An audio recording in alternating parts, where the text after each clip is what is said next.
তাকে দেখলেই নাকি বিয়ের জন্য পাগল হয়ে যান নারীরা। আর পটে গিয়ে কোনো নারী যখন বিয়ের প্রস্তাব দেন তখন না বলতে পারেন না কীর্তিমান এই পুরুষ।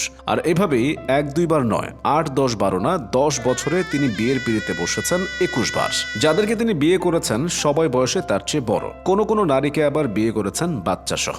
সব বউয়ের নামও মনে নেই, কষ্টে শিষ্টে 8 জনের নাম মনে রাখতে পেরেছেন। বর্তমানে তার সঙ্গে আছেন 3 বউ, বাকিরা কোথায় জানেন না। নওগাঁর মান্দা উপজেলার কালিকাপুর ইউনিয়নের চক কালিকাপুর গ্রামের বাসিন্দার সেই মহানায়কের নাম মুরু মিয়া। বয়স তার 35 বছর। বাংলাদেশ ছাড়িয়ে তার নাম পৌঁছে গেছে এখন ভারতের কলকাতায়ও। বাবা মায়ের পছন্দ অনুযায়ী মুরু প্রথম বিয়ে করেছিলেন 25 বছর বয়সে। এরপর থেকে বছরে 2 ঈদের মতো 2টি করে বিয়ে করেছেন। নতুন বউ বাড়ি এসে দেখেন ঘর ভর্তি আরো বউ। একসঙ্গে থাকতে গেলে 2 কথা হয়, পরে আবার ঠিক হয়ে যায়। অতঃপর মিলে মিশে থাকেন।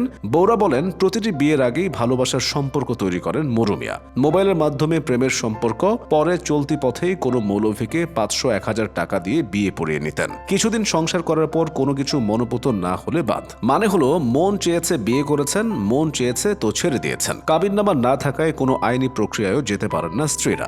ধূর্ত মরুকেও পড়তে হয় না আইনি জটিলতায়। মরুমিয়ার বাবা কাজ করতেন বয়লার বা ধানের চাতালে। সেই সুবাদে ছোটবেলা থেকেই বয়লারে বেড়ে ওঠেন মরু। বড় হলে তিনিও যোগ দেন সে পেশায়। কাজের ফাঁকে প্রায় 10 বছর আগে পরিবারের পছন্দে প্রথম বিয়ে করেন মরুমিয়া। এরপর নানা ঘটনায় একের পর এক বিয়ে করতেই থাকেন। প্রতিবার বাড়ি আসার সময় বউ পরিবর্তন করে আসতেন। এলাকাবাসী সেসব নারীদের পরিচয় জানতে চাইলে নতুন বিয়ে করা স্ত্রী হিসেবে পরিচয় করাতেন। মরুর প্রথম স্ত্রী শহীদা বিবি এখনও তার পরিবারে রয়েছেন। দ্বিতীয় স্ত্রীর নাম নার্গিস। এরপর আলেয়া, তারা, সেলিনা, নসিমন, জোসনা, রাবেয়া, মৌসুমী, কাজলি, শিরিনা, বিউটি, মতিজান, সাবিনা, আদরি, বিলকিস, জামিলা, আশেদা, খালেদা ও সর্বশেষ আদিবাসী নারী পারুলকে বিয়ে করেছেন তিনি। পারুল খ্রিস্টান ধর্মের হলেও বিয়ের জন্য 4 বছর আগে ইসলাম ধর্ম গ্রহণ করেন। বর্তমানে মরুর সঙ্গে ঘর সংসার করছেন 3 স্ত্রী। সবাই আলাদা আলাদা থাকলেও বোনের মতো মিলেমিশে থাকেন। মাঝে মধ্যে কথা কাটাকাটি হলেও বড়সড় দ্বন্দ্ব, হিংসা, বিদ্বেষ নেই। যদিও প্রথম স্ত্রী শাহিদা অভিযোগ করে বলেন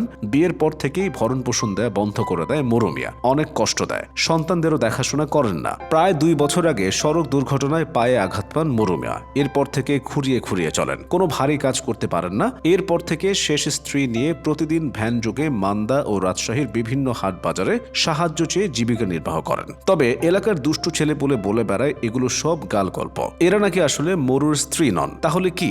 এ নিয়ে চলে নানা ফিসফাস।